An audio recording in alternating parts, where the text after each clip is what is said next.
반갑습니다. 이런 기회 마련해 주신 우리 김영주 목사님께 감사드리고, 이제 일이 목사님하고 정준영 목사님께서 학교에 이번 봄에 방문하셔서 그냥 한번 오면은 간담회 한번 하시라고 네 알겠습니다 했는데 일이 이렇게 됐습니다.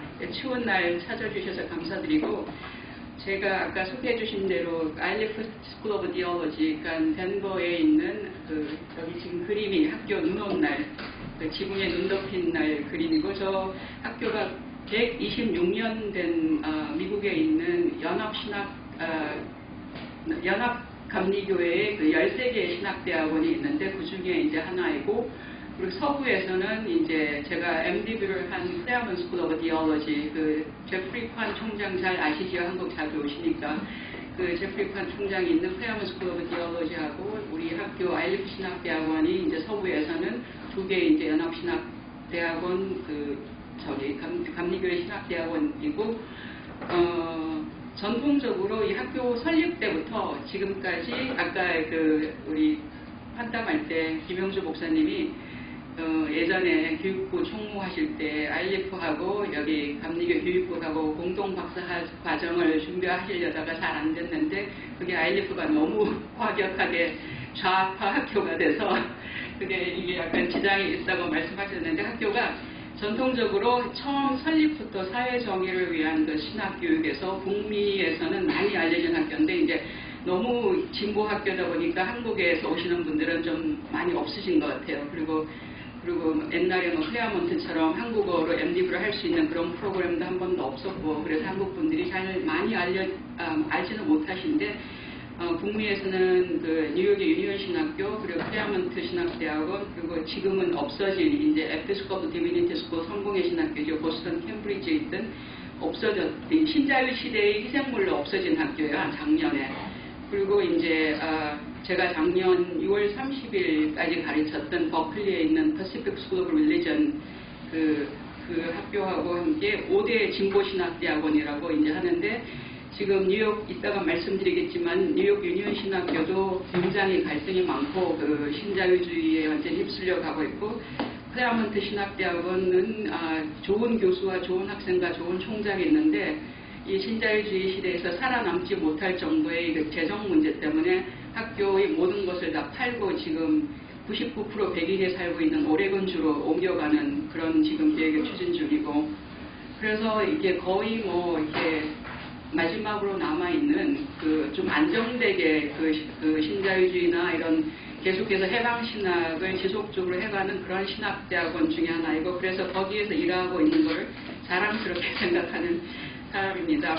근데 좀 조심스러운 것은, 제가 제목은 이제 신자유주의 시대에서의 사회정의를 위한 신학교육인데, 제가 일하는 컨텍스트 터전이 미국이다 보니까 미국 이야기가 주로 될 거고, 그리고 처음에 앞서서 말씀드릴 거는 이제 신자유주의가 미국의 고등교육과 신학교육에 지금 어떤 영향을 미치고 있는지 그런 이야기를 잠깐 드리고, 왜냐하면은 한국의 상황은 이게 거리는 멀지만은 우리가 트랜스플란트 제국주의자들이 한국에서 많이 가르치고 있죠. 이따가 말씀드리겠지만 미국 고등교육의 역사라는 것이 노예 주인들이 자식들을 엘리트 교육시키기 위해서 만든 게 미국의 대학의 시작이기 때문에, 그리고 목사들이 그거에 굉장히 기여를 했고, 그래서 그런 상황에서 이제 한국에는 또 엘리티즘이 너무 강하니까 또 네임밸류 있는 학교에서 공부하고 오신 분들이 미국의 제국주의, 신자유주의 교육을 계속해서 여기다가 트랜스플란트 하는 그런 일들을 많이 하기 때문에 미국 상황에 대해서 조금 우리가 이해를 하면은 앞으로 한국 신학교육에도 조금 이게 관심과 걱정을 가지고 좀 생각해 보지 않을까 하는 그런 생각에서 이제 제 생각을 한번 나눠보겠습니다. 실천신학자인 벤데빌트 신학대학원의 교수 브루스 로저스 번은 21세기의 인간이 겪는 고통은 사회의 구조적 문제와 분리되어서는 결코 이해될 수 없는, 특히 인류 사회가 지금까지 경험해보지 못한 불행을 초래하는 원인인 세계화된 자본주의에 대한 철저한 이해 없이는 그 이해가 불가능하다고 주장한다. 로저스 번은 또 소비주의, 컨슈머리즘, 소득의 불평등, 그리고 포스트 모더니즘의 어떤 양상들이 모두가 극단적인 개인주의에 기반한다고 주장하면서 이러한 극단적이고 해악적인 개인주의가 신자유주의에 기반한 자유시장주의에 얽혀 있을 때 그 결과는 인류가 역사상 경험하지 못한 수준의 개인과 가족과 공동체의 해체를 경험하게 될 것이고 또 빠져나올 수 있는 길이 없는 고통을 겪고 있고 또 계속해서 그러한 고통을 겪게 될 것이라고 경고하고 있다.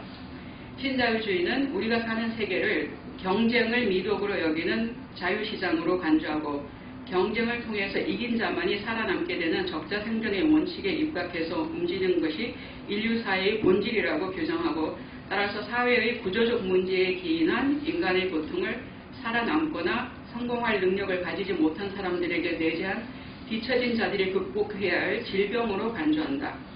이런 제도, 다시 말해서 신자유주의 시장 논리와 현실은 개인과 공동체의 불행을 자초하지만 그 불행을 제도가 희생시킨 사람들의 무능력에 있다고 비난하며 그들을 오히려 사회 진보를 가로막는 가해자로 둔갑시키고 있다. 신자유주의는 교육, 특히 고등교육에 대한 접근 또한 극적으로 전환시키고 있다. 시장 주도의 힘으로 교육이 조직되고 관리될 수 있도록 하기 위해서 신자유주의는 사회 서비스와 정부 권력의 분권화, 즉 지금 트럼프 가버먼트나 공화당이 집권할 때마다 작은 정부하고 미국에서 그런 이야기가 나오는데 그런 작은 정부를 외치는 이유가 모든 것을 사유화해서 시장 경제에 따라서 조절해야 되고 그래서 정부가 관리를 간섭을 안 해야 된다는 것이 이제 권력의 분권화와 작은 정부주의인데 이런 정부 권력의 분권화와 교육의 사유화와 규제 완화를 주도 면밀하게 추진해 왔다. 그래서 그 결과 지금 트럼프 가버먼트에서 정부에서 교육부 장관을 하고 있는 사람이 베티 드보스라고 하는 사람인데 이 사람이 누구냐면은 한 번도 교육의 일선에 있어 본 적이 없는 사람이고 그리고 한국에서 아주 많이 애용하시는 암웨이의 회장 부인이고 그 암웨이의 설립자의 며느리입니다. 그래서 정말 글로벌 피라미드 기업의 그 며느리, 집안의 며느리가 그 교육부 장관이 되어서 지금 추진하고 있는 일이 모든 교육의 사유화, 그리고 사유화를 시켜서 그 공교육을 말살시키고 그 공교육을 없애겠다는, 그래서 이게 공교육을 퍼블릭 학교들을 없애고 대신 사립학교는 아니면은 정부의 그 규제를 받아서 얻는 그 돈으로 세우는 차터스쿨 이런 운동을 주도하고 있는 그런 인물입니다.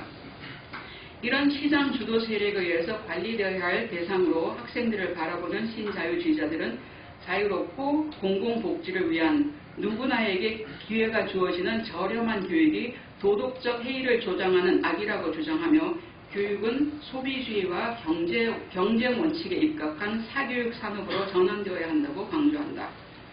결과적으로 신자유주의 사회에서는 자본주의 경제 구조의 가장 바닥에 있는 사람들이 고등교육의 기회로부터 더 멀리 밀려나가지만 오히려 그들이 고등교육의 기회를 잡지 못하는 무능력자이며 적자 생존의 사회에서 살아남지 못해 사회 구조에 부담을 주는 해악 집단으로 계속해서 규정되고 있다. 다시 말해서 신자유주의자들은 시장에서 자본이든 교육이든 아니면 건강보험이든 인간생활 유지를 위해서 필요한 조건을 구매하는 것이 원칙인 사회에서 그것을 구매할 수 없는 사람들은 완전한 시민이 될 수 있는 자격이 없다고 규정하고 교육, 특히 고등교육을 구매할 수 없는 사람들은 소외되어야 할 대상이지 사회가 연대감을 가지고 책임을 나누어야 할 대상이 아니라고 가르친다. 그들은 공공교육 시스템을 적분히 용이하지 않고 신뢰할 수 없는 그리고 비효율적으로 계속해서 몰아붙이는 그런 제도를 통해서 사람들이 비싼 돈을 주고 시장에서 더 좋은 교육 서비스를 구매하는 것이 합리적인 소비 선택이라고 믿도록 유지한다. 제가 지금 24살짜리 아들이 있는데 2년 전에 대학을 졸업했는데 1년 학비가 7만 불입니다. 생활비까지 해서. 사립대학을 가면 7만 불이고 주립대학을 가면 4만 불 정도 드는 것이 지금 미국 대학의 현실이고 얼마 전에 제가 학생 면담을 했는데 대학원이 이제 아이리프 신학대학은 첫 학기 시작하는데 그 학생 재정 상태를 보니까 미국에서 학생이 학자금 융자를 받을 수 있는 최고가 13만 8천 불인데 이 학생이 대학 교육을 너무 가난한 집안에서 태어났고 그리고 집안에서 태어나서 그 집안 전체에서 대학을 처음 간 학생이라 아무도 지도해줄 그 사람이 없으니까 학자금 융자로 13만 4천 불을 4년 대학을 다니면서 썼더라고요. 그래서 목사가 돼서 월급을 받으면은 현찰이 4만 불에서 시작하는데 학비를 13만 4천 불 대출을 받고 이자를 하면은 뭐 죽을 때까지도 못 갚는 그런 상황이 이제 지금 신자유주의 시대가 만들어내는 미국 고등교육의 현실입니다. 파울로 프레이리의 그 페다고지의 학의 대가 헨리 지로는 신자유주의는 사람들이 비판적인 사고 능력과 연대의식을 가진 시민의식을 목표로 하는 교육의 본질을 기술 인력, 매니저 및 전문가 생산 중심의 산업으로 고등교육의 역할을 격화시켰다고 주장한다. 신자유주의 교육 이데올리기에 대한 추진은 고등교육에서 종신제, 종신교수에 대한 경멸감을 가진 문화를 만들어내고 대신 쉽게 언제나 다룰 수 있는 시간 강수로 시장 효율의 이름으로 대체하고 학문 자유에 대한 공격, 학생을 소득 창출 소비자로 바라보는 시각으로 바꾸어 놓고 있는 현실이다. 지금 미국 신학대학도 그렇고 대학에서 가장 큰 논쟁이 그 테뉴어, 교수들이 갖고 있는 종신제를 계속해서 유지해야 되느냐, 그게 문제인데 미국 대학이 시작할 때 그 종신교수제, 테뉴어 제도가 시작된 이유가 학문의 자율성을 보존하기 위해서 그 대학의 그 압박에나 사회의 압박에 흔들리지 않고 학문적인 그 학자로서 양심을 가지고 자유를 추구하기 위해서 만들어낸 테뉴어 제도가 지금 신자유주의 특히 트럼프 정부 들어서서는 이 테뉴어 종신교수 제도가 이렇게 제일 비싸고 비효율성이기 때문에 그 종신교수 제도 없애고 시간 강사로 채워야 된다는 거 현실이고 제가 떠났던 퍼시픽 스쿨 릴리전 그 미국 서부에서 가장 오래된 신학대학원이고 가장 진보 신학대학원 중에 하나였는데 지난 10년간 교수들이 옮겨가거나 은퇴하고 한 명도 그 교수들을 테뉴어 트랙을 안 채우고 다 3년 계약으로 채워갖고 자르고 또 자르고 하는 그런 현실이 그러니까 진보 신학대학원에서 이런 현실이 일어나는 것이 지금 사실 현실입니다. 신자유주의 이데올리기는 또한 북미 지역의 신학교육에도 만연해 있다. 미국 신학대학원 총장 모집 광고를 보기만 해도 그것을 쉽게 알 수 있는데 총장 자격으로서는 고등교육이나 신학교육에 전혀 경험이 없어도 되고 사업적인 능력과 MBA를 가지고 있는 사람을 찾고 기금 모금 능력을 최우선시하는 것이 미국 신학대학 총장 모집의 기준인 것이 비일비재한 현실이다. 신학교육 분야의 주요 담론이나 교육부와 신학대학 협의회의 학교 심사 기준, 그러니까 미국 신학대학원에서는 두 군데서 학력 인가를 받아야 되는데 하나는 미국 교육부고 하나는 미국 신학대학 협의회가 북미 신학대학 협의회에서 캐나다하고 미국에 259개 학교가 등록이 돼 있어요. 그래서 매 10년마다 양쪽에서 다 이렇게 승인을 받아야 학교가 이제 다시 문을 열 수 있는데 만약에 재정 상태가 안 좋거나 뭐 커리큘럼에 문제가 있으면은 벌금을 받는다든지 아니면 2년이나 3년 동안 뭐 이렇게 뭐 요구해야 될 사항들을 다 하지 못하면 교회 학교를 문을 닫게 할 수 있는 그런 힘을 가지고 있는 그런 단체입니다. 이런 신학교육 분야의 주로 담론이나 교육부와 신학대학 협의회의 학교 심사 기준 또는 신학대학들의 수정된 학교 방향성은 주로 미션 스테이트먼트라고 하거나 아니면은 새로운 사회에서 살아남기 위해서 학교들이 아이덴티티에 대해서 자기 성찰을 하고 새로운 이제 로고나 새로운 브랜드 네임을 창출해내는 것이 신학대학에서 요즘 유행인데 그 브랜딩에서 그 학교를 딱 상징하는 태그라인에 담긴 주요 메시지를 면밀히 살펴보면은 신학, 목회, 영혼의 돌봄 같은 단어가 꾸준히 사라지고 있는 것을 쉽게 볼 수 있다. 대신 spiritually integrated, 영적으로 통합된 아니면 best practice, 모범 사례와 같은 용어가 아주 일반적으로 사용되는데 그 결과로 어떤 학교를 보면은 이제 그 브랜딩을 하고 난 다음에 학교 교수 타이틀도 다 바꾸는데 미국에서 가장 큰 루터교 계단 신학교를 보면은 교수들 그 타이틀이 옛날에는 Religious Education이나 기독교 교육 이런 그 단어를 썼다면 요즘에는 Professor of Educational Leadership, 설교학 교수는 설교학이 아니라 Professor of Communication Leadership 이러면서 완전히 종교적인 색채가 다 없어지고 그 비즈니스하고 같은 단어를 쓰는 것이 한 추세이고 그게 신자유주의 시대의 고등교육이나 신학교육의 한 단면이라고 볼 수 있습니다. 그래서 로저스 반에 따르면은 best practice, 모범 사례라는 용어는 자유시장 기반의 소비지와 개인의 경쟁을 전제로 하는 기업, 비즈니스 부분에서 처음 쓰기 시작한 단어인데 이것은 이 단어는 신자유주의적 전문성과 효율성을 가장 잘 보여주는 결정적 단어이고 신학대학에서 신자유주의가 얼마나 지배하고 있는 것을 보기 위해서는 그 학교의 미션 스테이트먼트에 들어가서 best practice라는 단어가 얼마나 많이 쓰이고 있는지를 보면은 가장 쉽게 그 예를 볼 수 있다고 주장을 합니다. 그는 또 많은 신학자들이 신자유주의 교육을 더 증진시키는 일도 크게 기여하고 있는데 그것은 바로 그 신학자들의 학문이 인간의 고통에 학문적, 개인적 관심을 가지지 않는 특히 부당한 구조의 문제로 인한 인간의 고통을 연구와 교수의 대상으로 두지 않을 때 또는 관심을 두더라도 개인 치유나 대인관계에서 생기는 아픔의 치유에만 초점을 맞출 때 신학교육자들은 의도적이지 않더라도 신자유주의 이데올로기를 부추기는 역할을 하게 된다고 경고한다.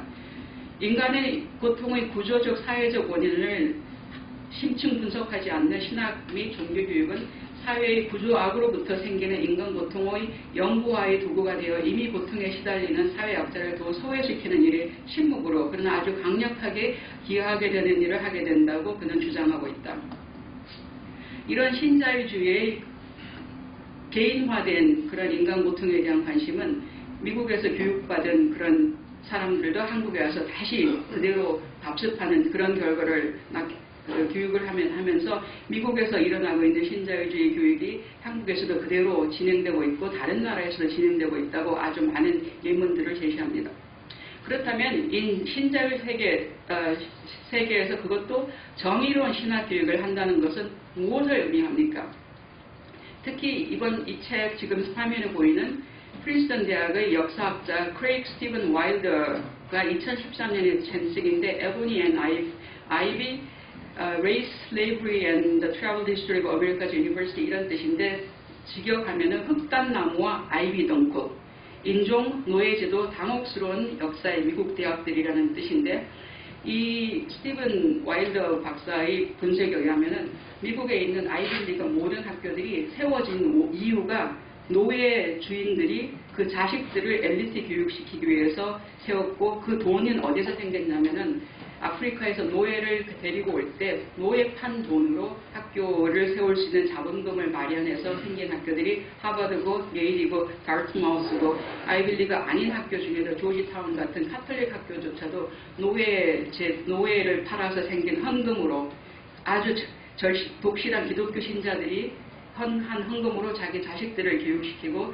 또 자기들의 목사를 교육시키기 위해서 세운 학교들이 아이빌리그 학교라는 것인데 우리는 그거를 이상향으로 생각하고 저도 연세대학을 나왔지만은 정말 연세대학교 교수 뽑는 기준을 봤더니 얼마 전에 연세대학교에서 연락이 왔습니다. 기독교 교수를 뽑는데 사람을 추천해서 아주 훌륭한 정말 제대로 공부하고 열심히 이런 일도 하는 미국에서도 테뉴어도 받은 교수를 추천해 줬더니 안 된대요. 자격이 안 된대요. 미국에서 테뉴어 받고 활동을 많이 하는 분인데 왜 안 되냐 그랬더니 세계 100대, 50대 그 대학교 출판사에서 나온 책이 없고 그리고 세계 50대 그 논문 저널에 실리는 논문이 최근 3년간 없기 때문에 연세대학교 교수가 되기에는 부족하다고 합니다.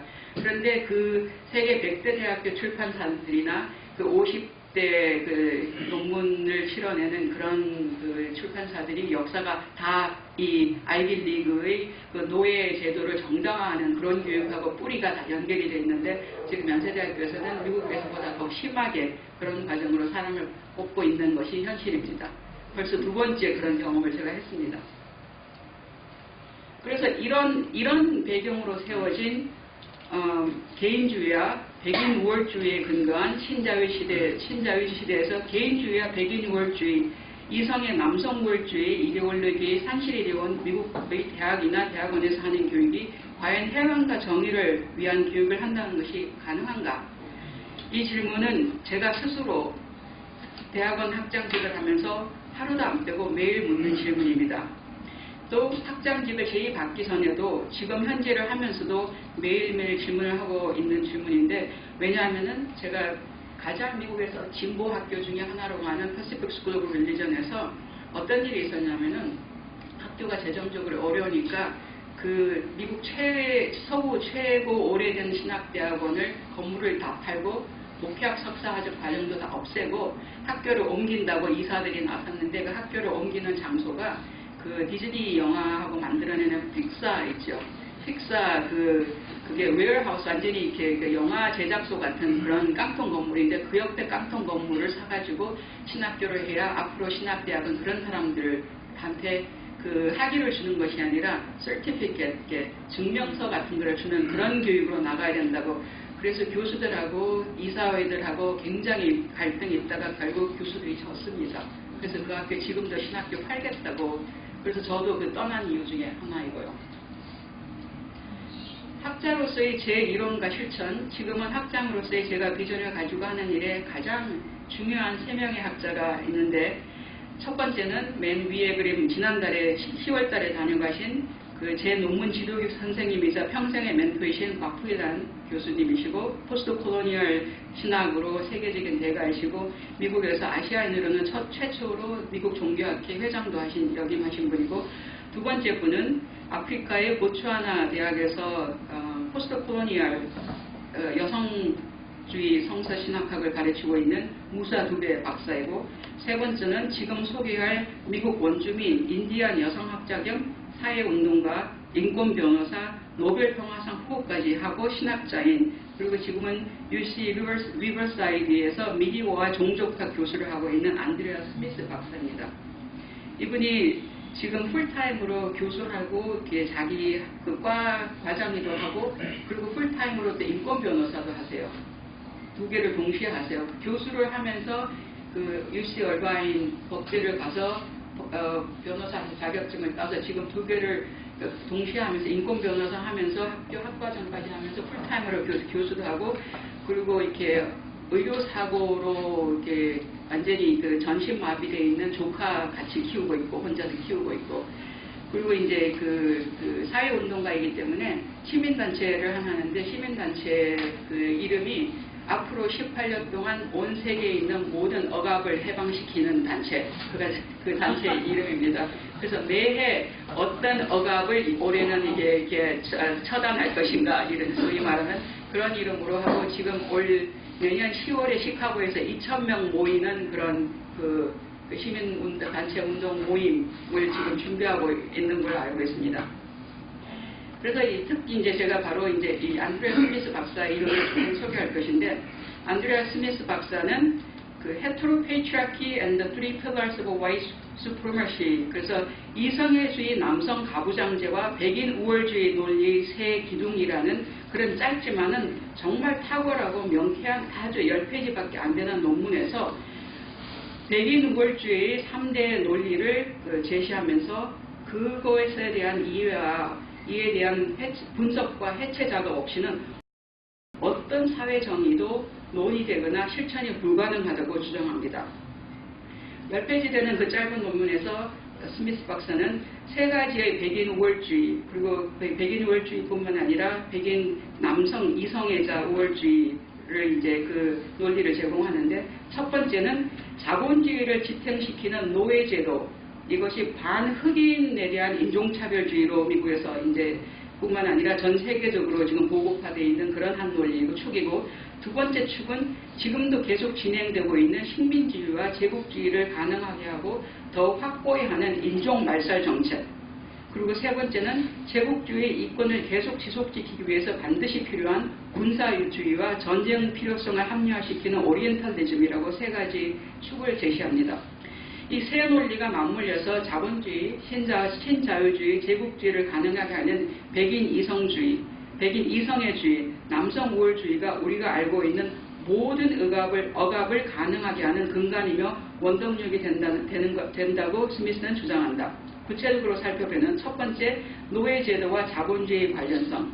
스미스 박사에 의하면 백인 우월주의의 한 축은 노예제도의 논리다. 이 논리는 본질적으로 흑인은 소유물에 불과하고 애초에 흑인들은 노예밖에 안 되는 수준으로 만들어졌고 하나님 외에서 만들어졌고 따라서 이 사회의 소모품밖에 될 수 없는 존재로 만들어진 차별하고 차별받는 게 당연하다는 그런 논리다. 비록 노예제도는 150년 전에 폐지되었을지 모르지만 흑인들은 딱 노예감밖에 안 되는 인종이라는 그런 한마디로 설명하면 그런 주장인데 유니온 신학대학원의 특별 초빙 교수이고 저널리스트인 미셸 알렉산더는 최근 몇 년 동안 뉴욕타임즈 베스트셀러에 계속 실리고 있는 뉴 짐 크로라는 책에서 과거의 노예제도는 끝났을지 모르지만은 지금도 노예제도는 계속해서 다른 모습으로 존재하고 있다고 주장하면서 흑인들이 80% 정도 되는 미국의 감옥 산업, 미국 감옥을 가면은 그 감옥에 갇혀있는 사람의 80%가 흑인 남자들입니다. 그래서 흑인 동네를 가면은 아버지 없는 가정이 거의 8가정에 10가정 중에 8가정은 아버지가 없는 그런 가정이 현실입니다. 그리고 이런 감옥 산업이나 아니면은 미국에서는 우리는 소장농이 있을 거라고 생각 안 하는데 미국의 소장농이 아주 심각한 문제 중에 하나인데 미국에서 가장 저임금으로 소장농으로 연명하지 못할 정도의 생활을 하고 있는 사람들의 대부분이 흑인들이라는 그런 사실이 지금 21세기 모양의 노예제도라고 미셸 알렉산더는 주장하는데 바로 이 논리에 의하면은 흑인의 본질적인 타고난 노예성이라는 이 논리는 모양이 변했지만 논리 자체는 일관성을 그냥 유지하고 있고 자본주의를 유지시키는 가장 기본 전제라고 스미스 박사는 주장을 합니다. 왜냐하면 궁극적으로 사람을 상품화하는 자본주의 체제를 유지하기 위해서는 인종 간의 위계가 있다는 논리가 성립되어야 하면 가장 밑바닥에 있는 사람들의 소모품으로 쓰이고 버려지고 그래서 자본을 창출할 수가 있는데 그 가장 밑바닥의 자본 창출의 소모품이 흑인이어야 된다는 것입니다.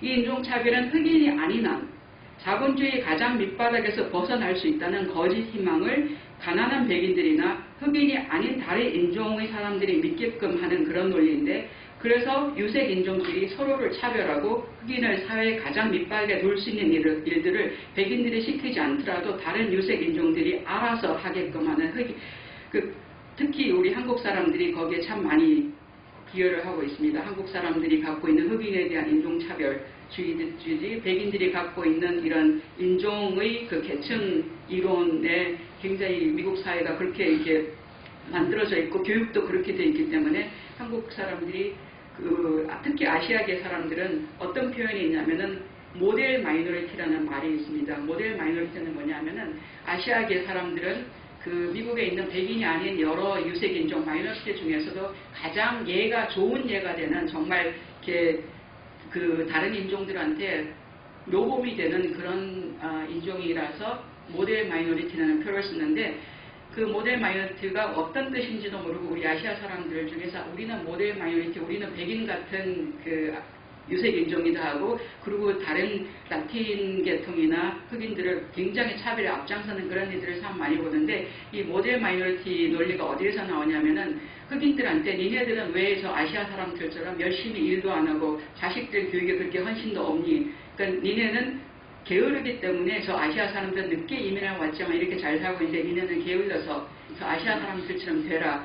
그런 논리가 모델 마이너리티인데 그것도 모르고 우린 좋다고 그게 좋은 거라고 이제 사람들이 막 환호를 하는데 이 모델 마이너리티를 통해 그 이론을 통해서 그 유색 인종이 다른 자기보다 더 얼굴 피부색이 더 짙은 그 유색 인종을 더 차별하게끔 하는 것이 바로 이 모델 마이너리티 그런 주의인데 그래서 이런 인종차별은 이제 흑인이 아닌 한 자본주의 가장 밑바닥에서 벗어날 수 있다는 거짓 희망을 이제 주면서 이제 다른 유색 인종들이 알아서 흑인을 가장 밑바닥에 두게끔 하는 그런 이제 일을 하고 있는데 왜냐하면 적어도 흑인이 아닌 이상 그들이 인종 계층의 맨 아래에 있지 않다는 것에 자부심을 가지게 하고 흑인을 스스로 더 차별하게 한다는 것은 이 논리는 흑인뿐만 아니라 피부색이 짙을수록 더 하위 계층에 있게 되고 그리고 하위 계층에서 계속해서 그 사람들 그 자리에 둬야 내가 거기에 가지 않기 때문에 이것은 자본주의를 계속해서 집중시킬 수 있는 힘이 된다고 합니다.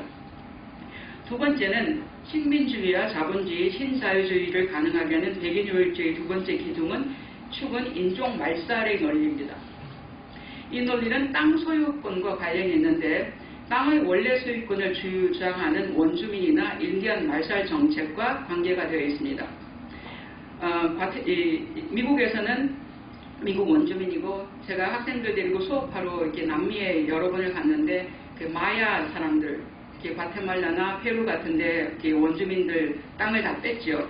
이런 그리고 이제 땅 뺏는 것뿐만이 아니라 말살 정책을 하잖아요. 죽이기도 하고 아무 이렇게 제노사이드가 과테말라도 있었고 또 니카라구아에도 많이 있었는데 이 논리는 땅을 원래 소유했던 사람들이 사라져 줘야만이 실제로 그 사람들이 가지고 있던 토지에 대한 권리를 새로 들어온 사람들이 주장할 수 있는 그런 논리가 성립이 되기 때문입니다.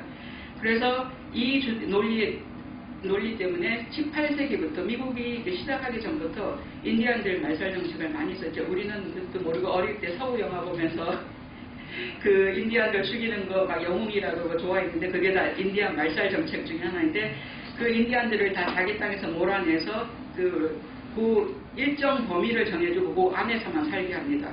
그리고 그 애들이 비판적인 사고 가지고 성장할 수 없도록 19세기에 가장 미국에서 유행했던 것 중에 하나가 인디안 보딩 스쿨인데 인디안 애들을 부모한테 이렇게 떼어내갖고 그 기숙학교에 백인들이 가르치는 기숙학교에 보내서 거기서 이렇게 완전히 그 세뇌화시키는 그런 교육.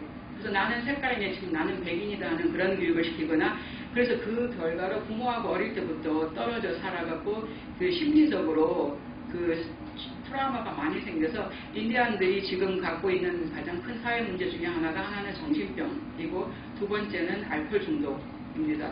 근데 알코올 중독은 왜 또 더 심해지냐면은 미국에 가신 분들 카지노들 많이 가시는데 카지노들이 주로 인디안들이 살고 있는 그 레저베이션 안에만 있고 그 인디안들이 카지노를 미국 정부가 가장 쉽게 이렇게 허가를 내주는 집단이 트럼프가 있는 그 호텔과 그리고 이제 인디안들이 살고 있는 지역 안에 있는 카지노인데 그 수입이 많으니까 그 수입을 가지고 다 그 안에 있는 인디안 부족들한테 한 사람씩 돈을 나눠주면 일을 안 해도 돈이 나오니까 그걸로 알코올을 살 수 있는 가장 아주 쉽게 그 알코올 팔 수 있고 살 수 있는 거를 다른 그 일반 도시에서보다도 쉽게 자격을 한 10배쯤 쉽게 그 자격을 줍니다.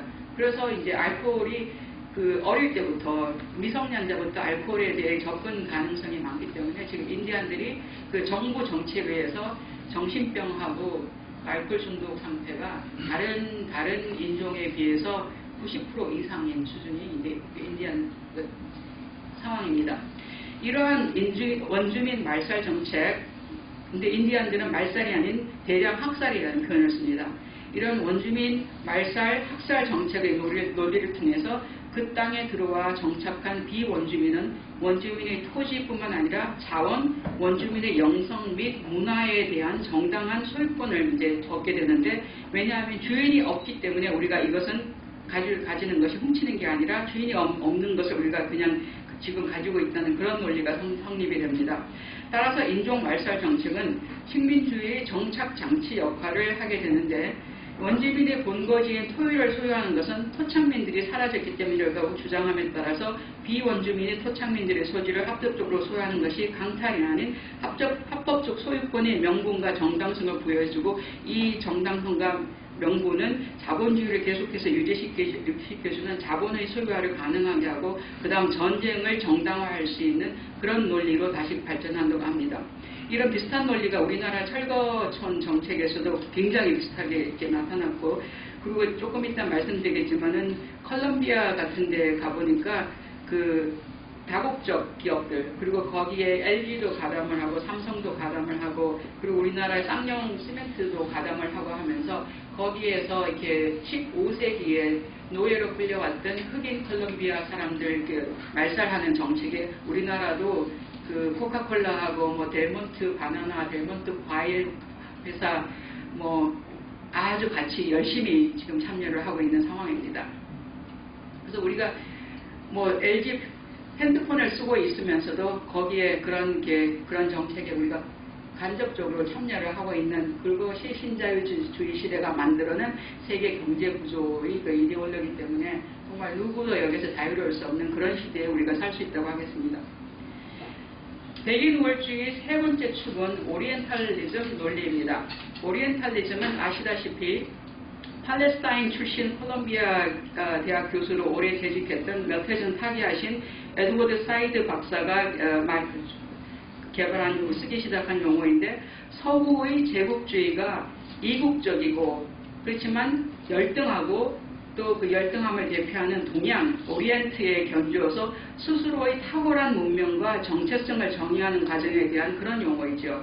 그래서 우리 옛날 오리엔트 열차 뭐 그런 영화도 봤는데, 이 오리엔트는 이 우리 아시아라기보다 지금의 중동 지방 말하고 영국이 식민지화하면서 거기 있는 유물들을 다 뺏어서 만들어서 시작한 것이 대형 박물관인데, 그 대형 박물관이나 프랑스 루블 박물관에서 다른 나라 이렇게 유물을 탈취해서 박물관을 시작했을 때 논리가, 저 사람들은 이렇게 좋은 것을 가지고 있는데 자기 자신들이 갖고 있는 것이 얼마나 소중한지도 모르기 때문에, 열등한 사람들이기 때문에 우리가 가지고 가서 잘 지키고 보호해주고 가르쳐주겠다는 그런 논리가 바로 오리엔탈리즘이고, 그러니까 한국 문화에 대해서 백인이 더 그 공부를 더 많이 해서 저한테 백인이 이해한 대로 한국 문화에 대해서 소개하는 것과 같은 그런 논리고, 그래서 저는 끝까지 한국 사람임에도 불구하고 저희 한국 문화에 대해서는 계속해서 백인보다 한국 문화에 대해서 더 잘 모르는 열등한 존재로 이게 취급되는 것이 오리엔탈리즘의 논리입니다.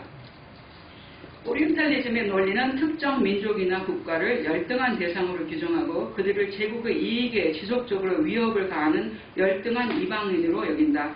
이 논리는 이민자들을 표적으로 삼는 미국과 유럽의 반이민법 운동에서 명백히 나타나는데, 예를 들어서 제가 이제 우리 박희규 박사도 잘 아는 게일 이라는 그 부약 교수가 있습니다. 지금 이제 2019년 미국 그 성서학회 회장으로 당선되신 분인데, 게일 이라고 중국계 3세입니다. 중국계 3세이고 시카고에서 태어나서 자랐고 시카고에 있는 흑인 지역에서 자라서 중국말 하나도 못하고, 이분이 중국계를 하고 가지고 있는 거는 얼굴하고 이름 이씨밖에 없어요.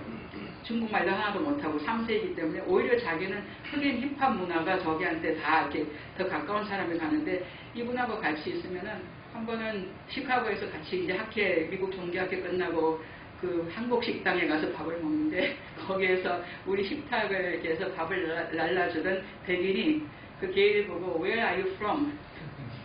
어디서 왔냐고 물으니까 게일이가 From Chicago. 그랬더니 No, Where are you really from?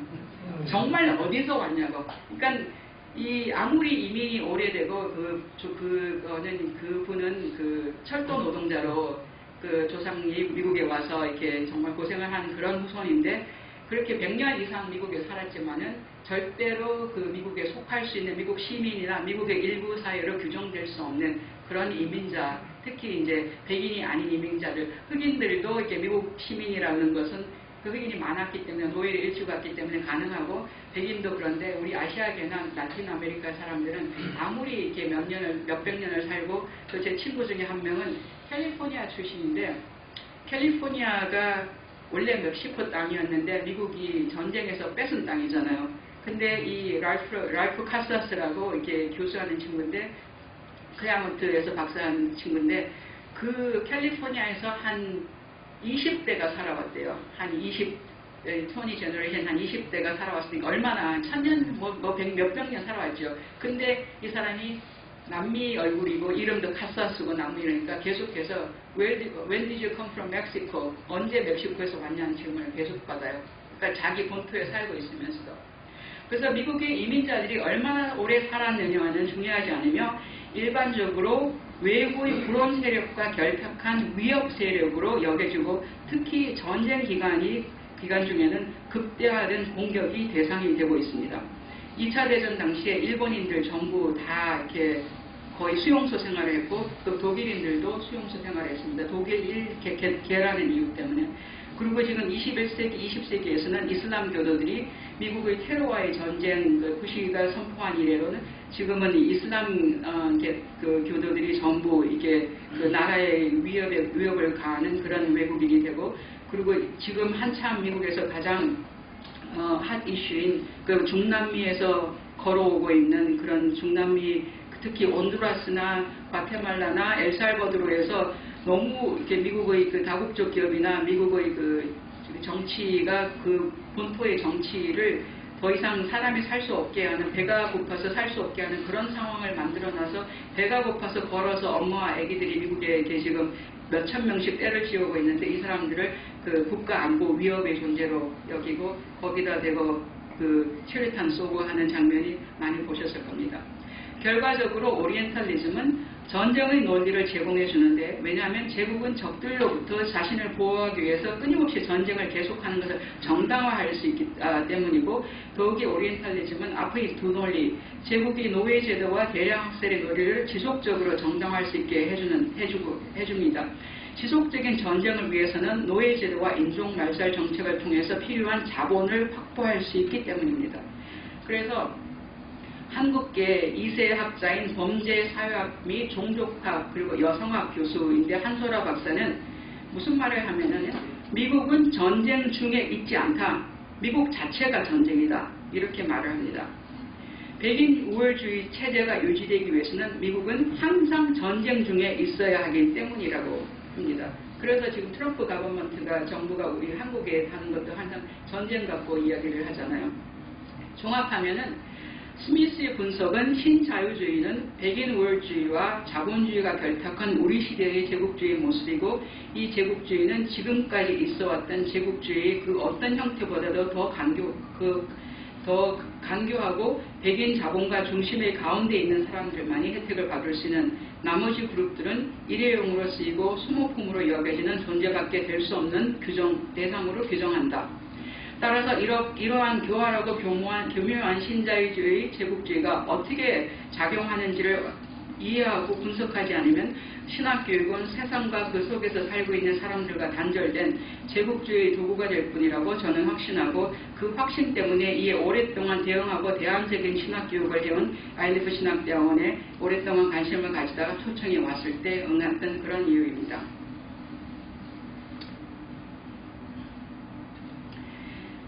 그래서 이 제국주의에 대항하는 이제 신학교육에 대해서 조금 이야기를 할 건데, 대답은 없습니다. 대답은 없고, 제가 말씀드리는 것도 한국 상황하고 너무나 안 맞아서 완전 뜬금없이 여기실 거라는 그 우려도 있고, 또 우려가 또 현실이긴 한데, 그러면은 그 한 100년 이상 이런 제국주의에 대항하는 그러한 그 해방신학 교육을 해왔던 아일리프 대학원에서는 지금 어떻게 하고 있는지를, 우리 학교가 하고 있는지를 잠깐 소개를 하겠습니다.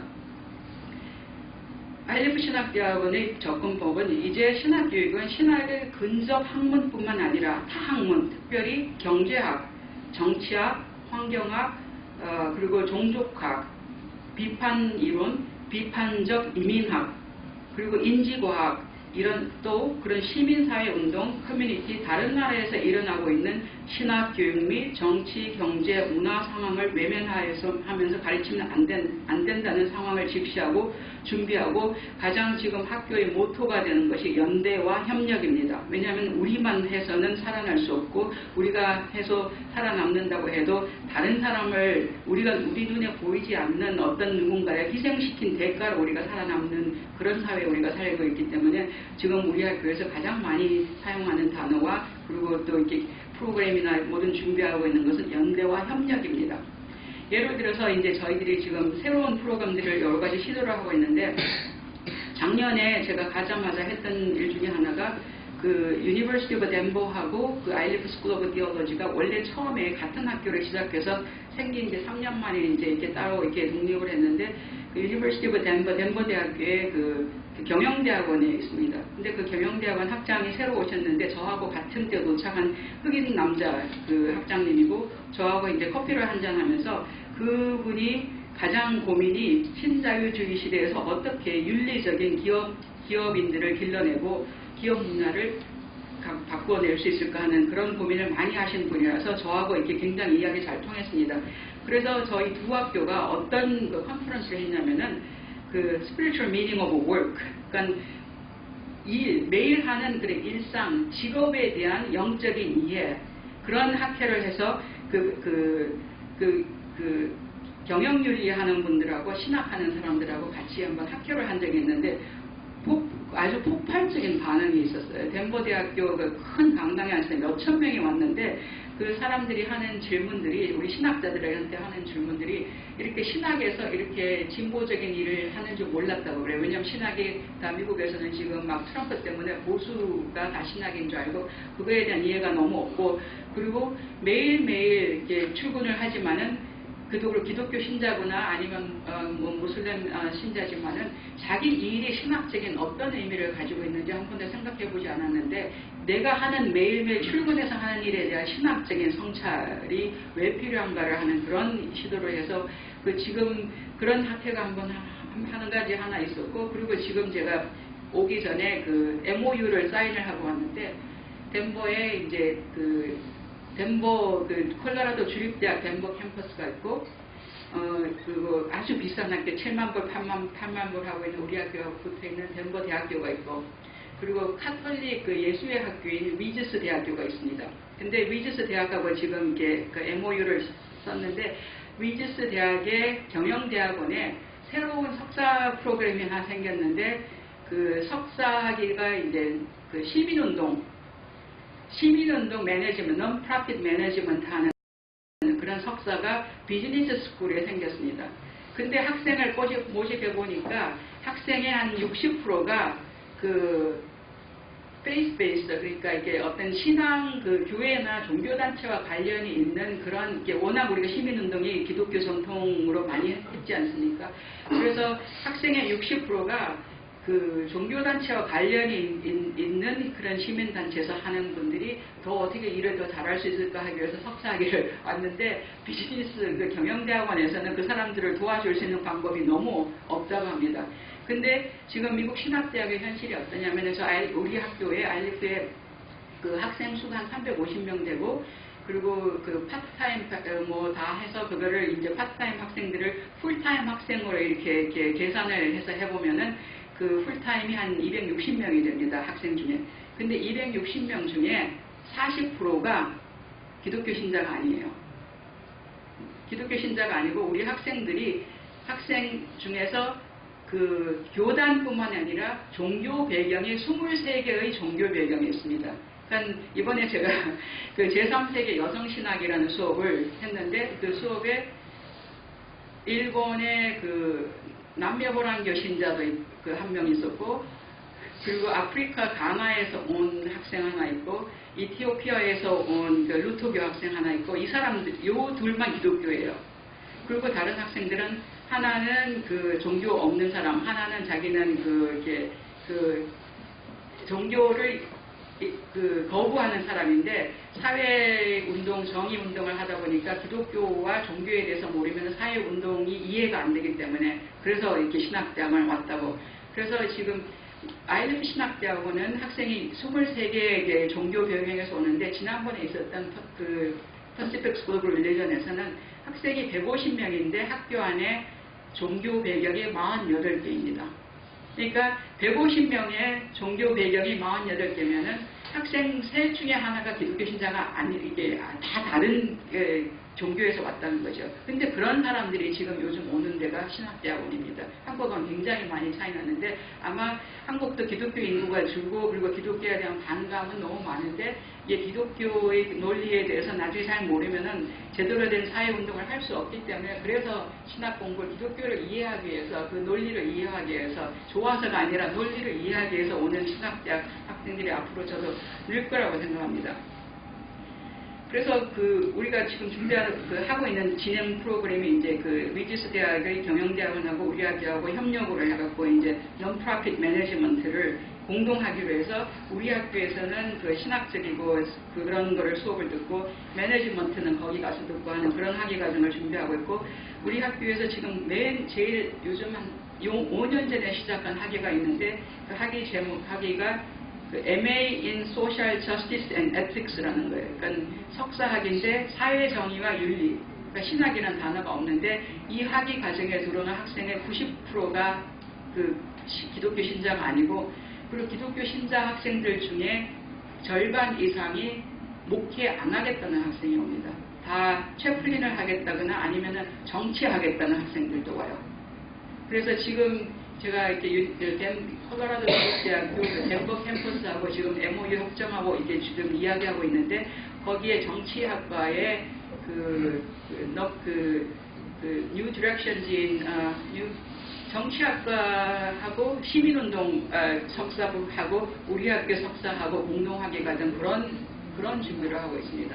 그래서 1월 달에 지금 가면은 하는 일이 지금 계속해서 편지를 이메일을 쓴 게 존경하옵는 하이오 의원님, 존경하는 상호 의원님 하는 그런 편지를 써갖고 지금 콜로라도에 있는 기독교 정치인들을 우리 학교에 초청해서 같이 점심 먹으면서 이런 공부를 하려면 어떤 프로그램을 해야 됩니까? 하는 그런 이야기를 하고 있는데 이야기가 너무 길어졌죠. 그래서 저와 아이리프의 경우서 신자유주의에 대항하는 사회정의의 기반을 둔 신학교육을 저는 이런 다이어그램으로 한번 이렇게 표현했는데 지금 신자유주의 그 모델은 가운데 그 백인 패권주의 그리고 이성애주의 그리고 이렇게 중상류층 대학 교육받은 사람 하는 그런 그 가장 중심의 그 세력이 있고 그 주변에 다 주변부로 밀려난 그런 뭐 성적 소수자라든지 인종 소수자라든지 계층 소수자라든지 이민자들이라든지 그런 모든 그 소수 주변부로 몰려난 그 소수 계층들이 저런 관계를 맺고 서로 이렇게 우리가 의식이 없을 때는 주변부에서 그 센터로 들어가려고 하는 그런 노력을 하고 서로 양쪽에서 다른 주변부하고 경쟁하는 그런 구조를 저는 지금 현재 구조라고 생각을 합니다. 근데 이런 모델을 타파해보기 위해서 뭐 우리 아일리프 신학대학원이나 클레어먼트 대학원이나 뉴욕 유니온에서 이렇게 해방신학적으로 접근하는 데는 이 센터 안에 다른 모델들이 다른 이제 이렇게 주변부들이 이렇게 센터에 포함되도록 그런 단어 많이 들어보셨을 거예요. inclusive, 뭐 inclusivity 해갖고 우리 센터로 자꾸 들어오게 하는 그런 신학 교육을 하는 게 있는데 이것도 전혀 백인 패권주의에 대한 해체 작업이 없이 그냥 그 우리 안으로 들어오라고 하는 그런 여전히 그런 모델인데 제가 가지고 있는 이상과 제가 아이리프에서 하고 싶어서 갔던 이런 그 사회를 한번 만들어 볼 수 있지 않을까 하는 그런 생각에서 저는 지금 이런 사회를 꿈꾸면서 신학 교육을 하고 있습니다. 그래서 제가 이런 생각을 하게 됐을 때, 한 1994년에 제가 박사를 시작했는데, 곽부일한 교수님을 그 11월이 눈 오는 날 한번 만나서 커피를 마신 적이 있는데 그때는 이메일이 없을 시절입니다. 94년에. 그래서 학교에 전화를 하면 학교에 교환수가 받아서 곽부일한 교수님 바꿔주십시오 해갖고 그래서 어렵게 통화를 해갖고 이제 캠브리지 그 하버드 앞에서 커피를 마시면서 첫눈 오는 날 보스턴에 만난 적이 있는데 곽부일한 교수님이 그때 저한테 두 가지 이야기를 해주셨습니다. 하나는 네가 지금 보스턴 대학에서 그 신학과 교육으로 박사를 마칠 때 되면은 네 논문 주제에 대해서 너는 세계에서 가장 똑똑한 사람일 것이다. 네 논문 주제에서만큼만. 그렇지만은 너는 아시아 사람이고 너는 여성이기 때문에 네 문화나 네가 한국 사람이고 아시아 사람이라는 그 문화에 대한 정체성 그리고 여성이기 때문에 여성에 대한 정체성에 대해서 박사 수준의 네가 하는 박사 수준의 지식 정도로 네 문화와 너의 성에 대해서 그 공부를 하라고 그렇게 말씀해 주셨고 두 번째로는 왜 박사 공부를 하냐고 질문하신 다음에 저한테 어떤 질문을 하셨냐면은 네가 하는 학문이나 티칭이 어떻게 인간의 고통을 줄이는데 기여하고 있는가 그리고 교회나 학계나 사회 내에서 가장 억압에 저항하는 공동체를 건설하는데 네가 하는 공부가 어떤 공헌을 하고 있는가 그리고 가장 불리한 처지에 있는 우리 사회의 가장 주변부에 밀려있는 사람들을 해방시키는데 네가 하는 공부가 어떤 도움이 되는가 하는 그런 질문을 처음 만나면서 하셨습니다.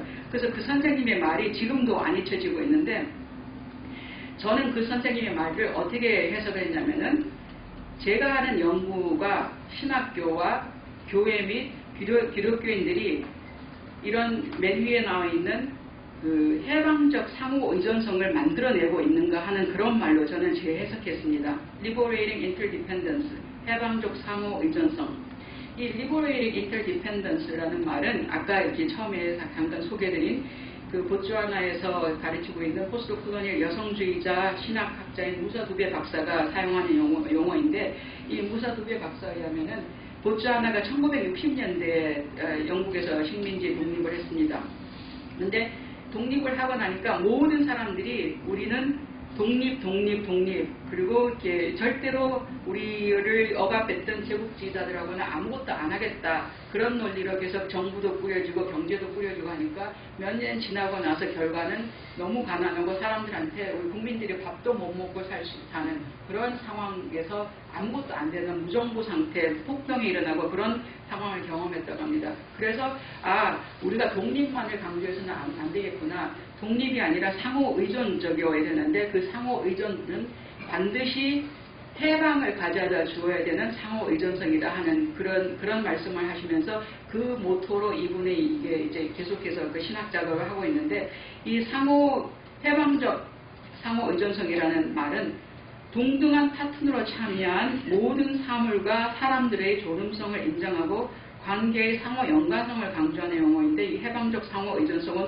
모든 형태의 억압, 주변화, 그리고 소수화로부터 자유로워진 사회를 추구하며 모든 사람과 사물에 대한 정의와 컴패션과 평화에 기반한 새로운 사회를 추구하는 것을 목표로, 그래서 이 무사 두베 박사 같은 경우는 아프리카로 돌아가서 새로운 감리교인데 새로운 교회, 완전히 서구하고는 왜 우리가 제국주의 비판하면서 제국주의 교회 모델을 그대로 따라가야 되나 하면서 완전히 정말 100% 이렇게 동등한 관계에서 되는 그런 교회도 새로 시작하고, 그 교회 여성들이 이렇게 여성 교육도 많이 앞장서고 하여튼 그런 저한테는 영웅 같은 그런 인물이십니다.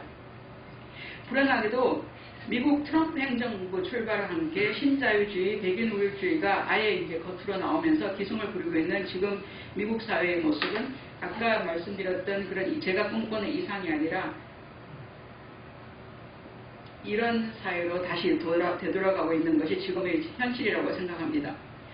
다른 사람들에게 해방적 상호 의존성을 이렇게 소개할 때 아주 종종 많은 분들이 이 비전에 대해서 동의는 하지만은 너무 이상적이라고 저한테 우려를 하십니다.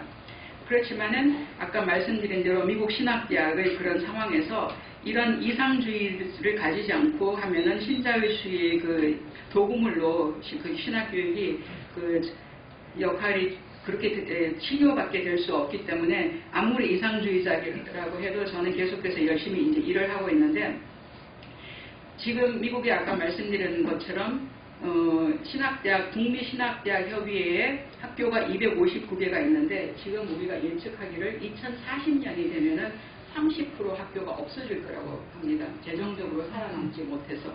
그래서 아까 말씀드렸지만은 그 미국에서 가장 진보신학대학의 하나 중에 하나였고, 그 곽부일란 선생님이 몇십 년 몸담고 있던 그 EDS 에피스코퍼 디비니티 스쿨이 학교의 기부금이 거의 그 60만 불이니까 한국 돈으로 한 60억, 70억이 있는데도 그 이사회에서 학생이 너무 안 오니까, 그리고 교수들이 너무 이렇게 진보 성향이라서 학교가 안 온다고 결정을 하고 학교 문을 닫아버렸습니다.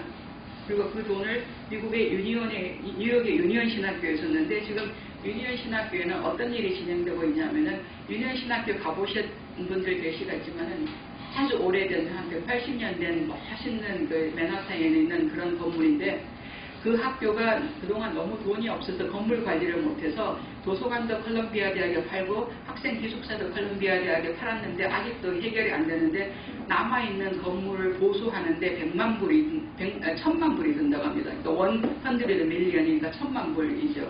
1000만 불이 드는데 그 돈을 마련할 수가 없어서 지금 유니언 신학교가 두 가지를 하는데, 하나는 그 학교 기숙사 땅을 그 부동산 업자한테 팔아갖고 고층 아파트를 지어갖고 하나에 뭐 30억에서 50억, 100억 하는 그런 아파트를 지어갖고 분양을 한다고 합니다. 그러니까 동문회들이 지금 이렇게 데모하고 학교에 기부금 반대하는 돈 안 주기 운동을 하고 있는데, 그 흑인 해방신학이나 가장 미국에서 해방신학의 산실이 된 유니언에서 어떻게 할렘, 그것도 이렇게 흑인들이 살고 있는 할렘에 학교가 있는데 그 100억짜리 아파트를 지어갖고 그걸 분양해서 학교 건물 보수하겠다고 나오는 그런 지금 하나가 일이 아주 착착 진행되고 있고, 두 번째는 미국에 있는 그 돈은 있지만 학생이 안 와서 학교 문을 계속 유지할 열 수 있는 학교들이 얼마 남지 않은데, 바로 그 EDS도 그렇고, 그리고 그 마틴 루터 킹 박사가 나온 콜게이트 와체스터, 거기에도 유니언 총장이 편지해서 니네 언제까지 문 닫고 우리 학교로 들어와라. 그리고 돈은 다 가지고 들어와라. 교수는 우리가 추려서 뽑겠다는 협박 편지 받고 학교가 한번 뒤집어진 적이 한 번 있습니다.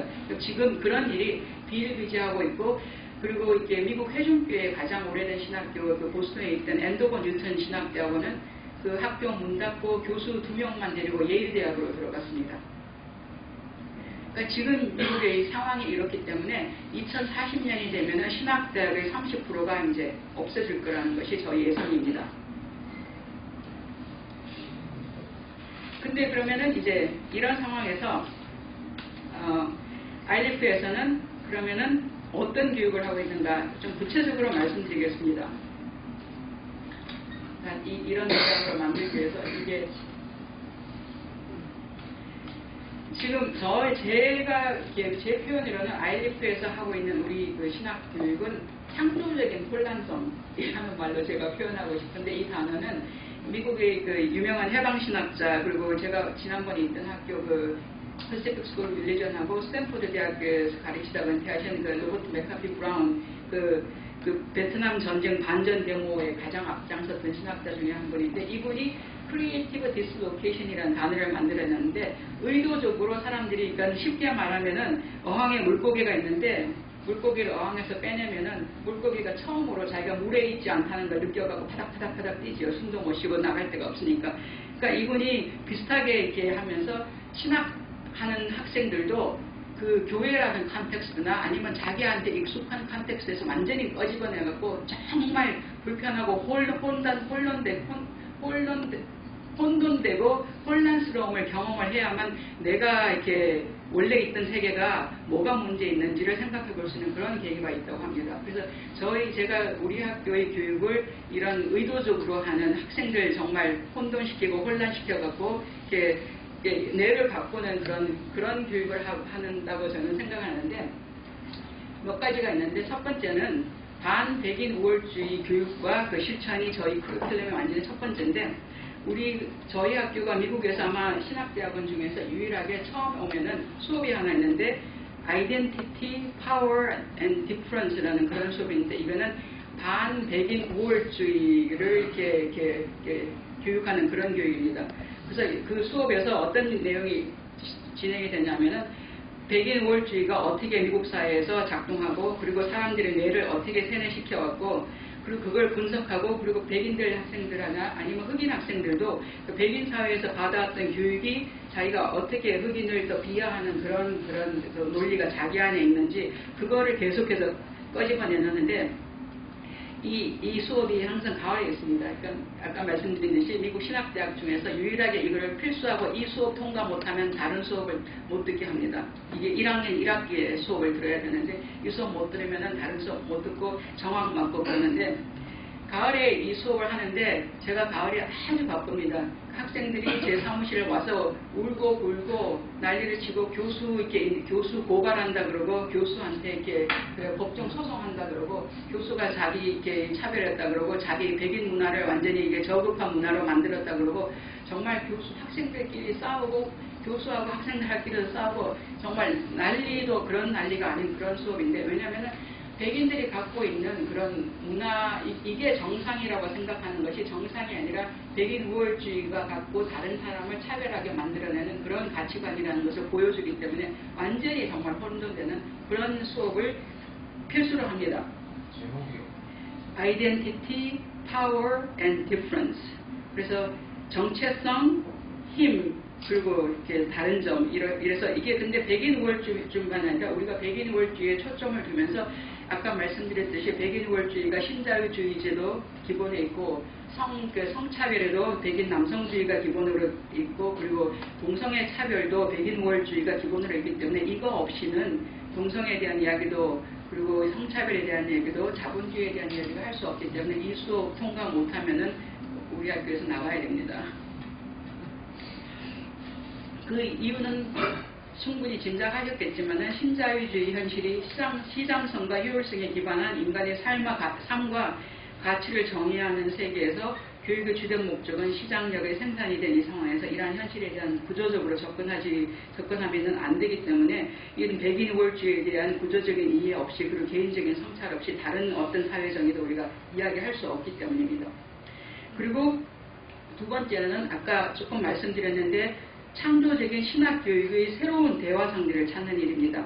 신학은 그동안 가깝게 대화했던 주변 학문 외에서 이제 새로운 대화 상대로 인종학, 종족학, 비판 이론, 비판적 이민학, 그리고 이주학, 포스트 콜로니얼 이론 및 신학, 아니면 또 트랜스내셔널 페미니즘 이런 대화가 많이 필요한데 아까 말씀드렸듯이 비즈니스 스쿨이나 뭐 정치학과하고 이렇게 하는 조인트 프로그램도 하고 다른 학교는 이제 하고 우리가 원래 있는 거는 사회사학대학하고도 조인트 프로그램도 하고 그러는데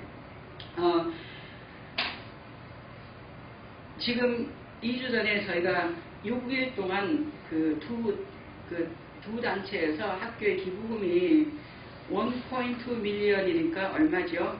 125억 원이 이제 지난 한 2주 전에 학교에 기부금으로 들어왔는데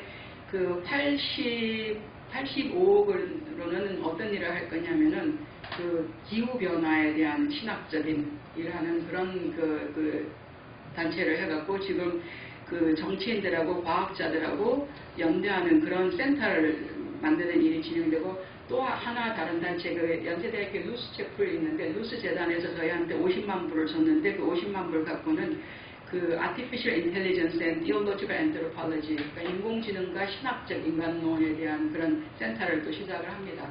그래서 이제 우리는 지금 죽어가고 있는 신자유주의에서 가장 쉽게 희생양이 되고 있는 다른 신학대학원들하고 이렇게 비교해서 비슷한 커리큘럼을 하는 게 아니라 같은 생각을 가지고 있는 정치학과나 과학, 이과대학이나 다른 데서 홍 박사처럼 홍 박사 지난 8월 달에 콜로라도 주립대학에서 논문 발표하는데 제가 자장도 했는데 미디어 이렇게 저널리즘 이쪽하고 연계해갖고 하는 그런 신학 교육을 지금 추진 중이고 세 번째는 이제 글로벌 연대인데 왜냐하면은 아까 제가 말씀드렸듯이 이 그림이 제가 직접 찍은 사진들인데 2016년에 제가 콜롬비아에 학생들 15명 데리고 2주 동안 인권 유린 현장 속에서 인권 운동하는 분들 완전히 정말 같이 동행하는 그런 일을 2주 동안 수업으로 하고 왔는데 첫 번째 사진은 뭐냐면은 1500년대에 아프리카에서 노예를 끌려가고 콜롬비아에서도 이제 노예로 생활하다가 노예 해방이 끝나고 한 200년 전에 그냥 그 땅에서 농사 짓고 살던 콜롬비아에 거주하는 흑인들이 한 40-50년 전부터 이제 땅 소유권을 뺏기기 시작했는데 그 땅 소유권을 빼앗기 시작하는 회사들이 코카콜라 그리고 델몬트 과일 회사 그리고 치키타 바나나 회사 그리고 이 밑에는 세계에서 가장 큰 탄광회사인 드러먼드 탄광회사가 들어와서 땅 이제 이렇게 정부가 이렇게 부패해 있으니까 정부하고 콜롬비아 정부하고 결탁을 해갖고 새로운 땅 등기 문서를 들고 와서 사람들 이제 나가라 그러니까 못 나가잖아요. 터전이니까 농사하고 그러니까 거기다가 이제 파라밀리터리 그러니까 게릴라들을 고용을 해갖고 죽이고 쫓아내고 해갖고 불도저로 다 밀어내고 그리고 쌍용 같은 시멘트 회사들이 와갖고 그 사람들 몰아낸 데다가 시멘트 다 이렇게 부어버려갖고 집도 다시 못 짓게 하고 그리고 거기에 있는 연못이나 이렇게 우물 다 이렇게 시멘트로 다 채우고 하는 그런 현장을 저희가 돌아다니면서 2주간 수업을 했습니다. 근데 거기 돌아다니는 차들이 다 현대, 삼성, 기아 차들이 돌아다니고 있고 다들 LG 핸드폰 쥐고 있고 삼성 핸드폰 쥐고 있고 있는 그런 상황인데 이 첫 번째 플라스틱이 뭐냐면 코카콜라에서 농사 짓는 사람들 다 쫓아내고 그리고 죽이고 이런 다음에 댐을 만들고 철조망을 쳐놓고 사람들이 물로 가서 이제 농사도 못 짓고 고기도 못 잡는데 대신 이 플라스틱에 물을 담아갖고 팔고 있습니다. 저렇게 저물을 사 먹어야 돼요. 그래서 저런 현장이 지금 콜롬비아도 있고 미국에서 하고 미국하고 캐나다하고 스위스하고 영국하고 일본 회사들이 가장 앞장서서 하고 있고 한국 회사들도 이제 다 이렇게 가담을 하고 있는데 그런 상황에서 우리가 신학교육을 미국에서만 집중하는 정의 교육할 때 코카콜라 한 잔 마시면서 정의를 이야기할 수는 없잖아요. 그래서 제가 학생들 갔다가 정말 아침에 8시만 되면은 40도가 넘는 그 사막에 사람들이 텐트 쳐놓고 살고 있어요. 근데 거기 보면은 우리가 가니까 그 콜롬비아 그 군인들이 와가지고 총 들고 우리 주변에 오토바이 타고 막 이렇게 돌아다니고 있는데 거기 인권 변호사가 그 사람들 만나는 동안 우리는 인권 변호사를 우리가 몸으로 이렇게 15명에서 둘러싸고 이렇게 그 천막촌으로 이제 들어가고 이런 일을 하는데 그렇게 그러고 나서 이제 미국 그 보고타에 가서 미국 대사관에 가서 미국 대사하고 그 인권 문제 담당관하고 만나서 이런 현실을 어떻게 미국이라는 국가가 보고 있느냐 해서 그 미국 대사관의 그 영사가 거기에 직접 가게 하고 그리고 미국에 돌아와서는 그 동네에서 이제 우리한테 문자를 합니다. 또 공격 온다 그러면은 바로 우리가 전화 들고 그 보고타에 있는 미국 대사관에 전화해서 지금 그 게릴라들이 또 공격한다는데 멈춰달라 그래갖고 2번 이렇게 3번 공격을 멈춘 적이 있어요. 그리고 또 하나는 그 콜롬비아의 아주 유명한 해방신학자 아빌리오 페냐라는 그런 분이 있는데 이분이 교회가 저지른 그 인권 비리에 대해서 인권 백서를 썼어요.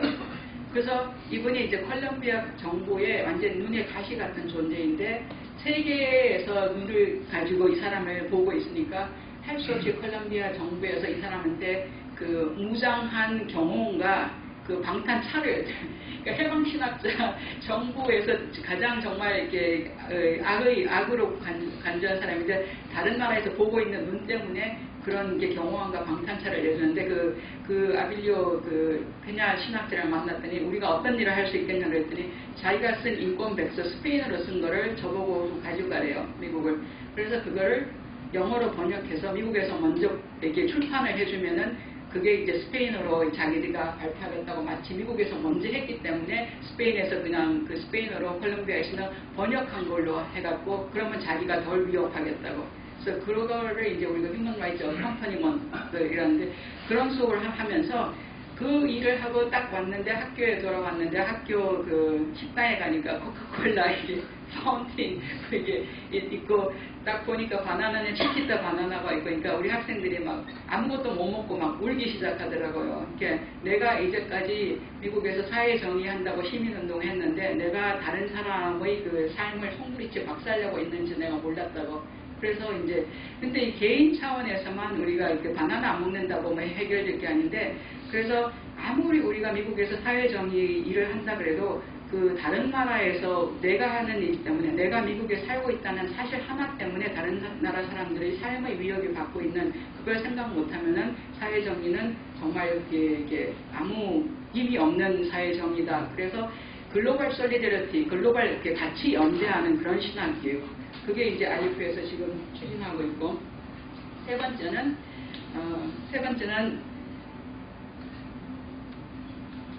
네 번째인가요? 네 번째는 영성교육입니다.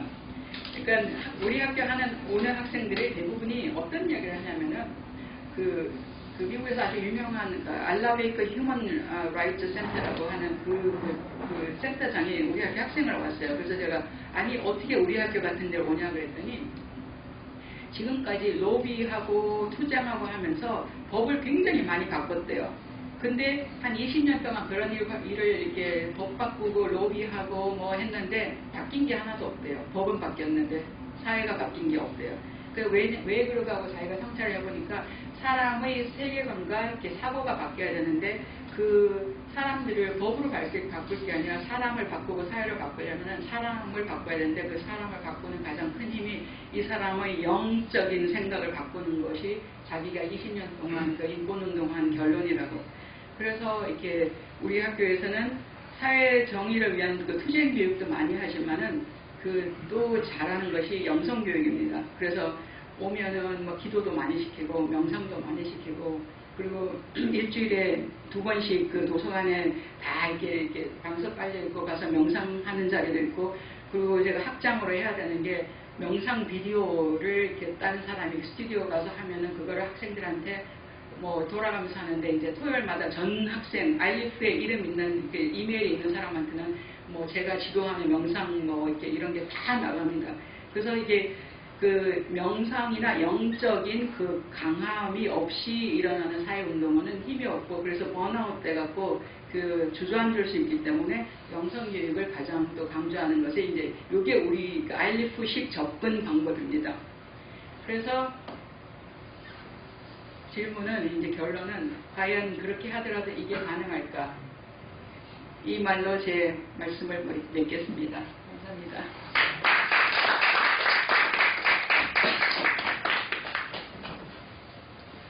뒤에서 10분 남았다고 사인하려고 했는데 안 되셔가지고 자유롭게 그러면 저희가 한 6시 전까지 모임 끝내려고 계획했는데요.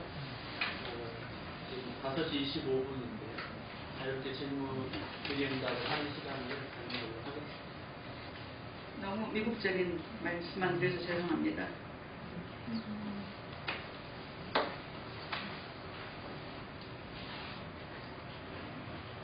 네? 나중에 오랜만에 뵙습니다. 네.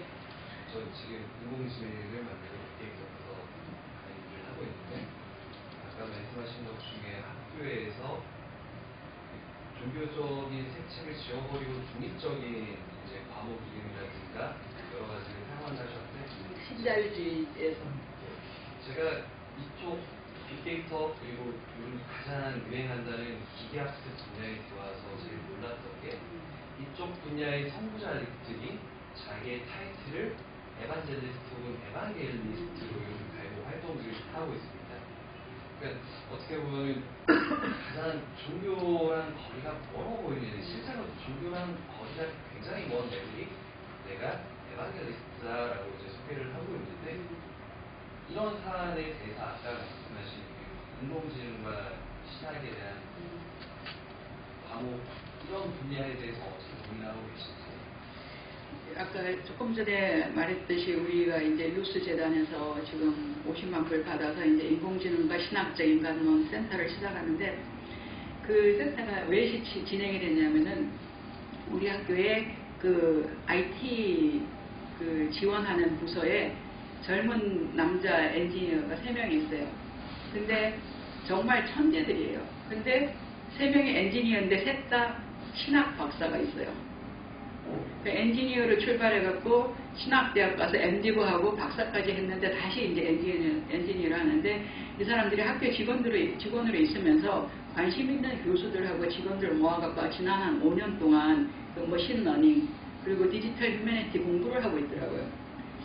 그래서 저도 이제 그쪽에 관심이 있으니까 이제 가기 시작했는데 완전히 이제 뭐 저는 알아듣지도 못하는 이야기를 하고 있는데 그 모임에 제가 우리 학교 그 조직신학 교수를 초청을 했어요. 한번 이제 신학자로서는 그리고 조직신학하고 목회상담 교수 케리 도링을 초청을 했어요. 케리 도링이라고 이제 한국에서 잘 알려져 있는데 그러니까 제가 인공지능 시대에서 영적 돌봄은 무슨 뜻이냐고 기계가 지배하는 세상에서 소울 케어가 어떤 의미를 가지고 그리고 인간이 된다는 건 어떤 의미를 가지고 있냐고. 그러니까 이 두 분 그 신학자가 들어오니까 대화가 달라지기 시작해요. 그게 이제 한 면이고 하나는 이제 이사회 학장이니까 이제 이사회도 가갖고 이렇게 막 이렇게 뭐 이거 달락달락을 해야 되는데 이사회 갔더니 이제 새로 이사분들이 이렇게 한 분 왔는데 한 분은 흑인분인데 아프리카에서 왔는데 미국에서 공부를 많이 하셔갖고 그 샌프란시스코 실리콘밸리의 이커머스 회사 회장까지 됐어요. 근데 이분이 하는 말이 지금 실리콘밸리 애플 중심으로 인공지능에 대한 그 학회도 많고 대화가 많은데 윤리 이야기를 하는데 자기가 보기에는 윤리가 아니고 그냥 조금 양심에 조금 덜 가책되는 그 정도 논리 갖고 이야기를 한대요.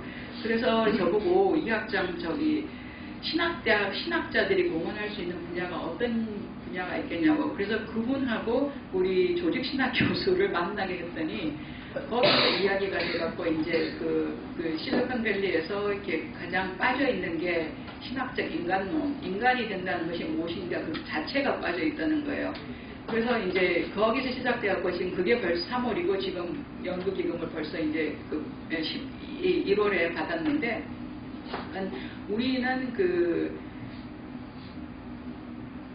실리콘밸리에서 있는 그런 그 양심이 아니라 기본적으로 기계 머신러닝 사회에서 인간이 된다는 거 뭔가는 그런 근본적인 질문을 한번 신학적으로 검토해보자 하는 것이 이 신학대학이 해야 될 일이라고 생각을 하고 수업도 그 신학적 인간론하고 예를 들어서 이제 지금 지난 학기에 있었던 수업이 Bible in the Digital Age예요. 그러니까 우리 성서 교수 중에 한 명이 파이썬도 다 했고 그리고 이 머신러닝 그룹에 한 5년 참가했던 분인데 이분이 뭐 수업을 그쪽으로 할 생각을 못하다가 한번 해보시라고 했더니 수업을 이제 그 디지털 에이지에서 그 성서를 이해한다는 거 했더니 학생이 우리가 맥시멈이 한 수업에 22명밖에 못 듣는데 그분이 48명 해갖고 2개를 나눠갖고 했는데 저는 수업은 내용은 모르겠지만은 학생들은 이게 자기들이 앞으로의 그 목회와 활동의 필수라고 생각하는 것 같아요.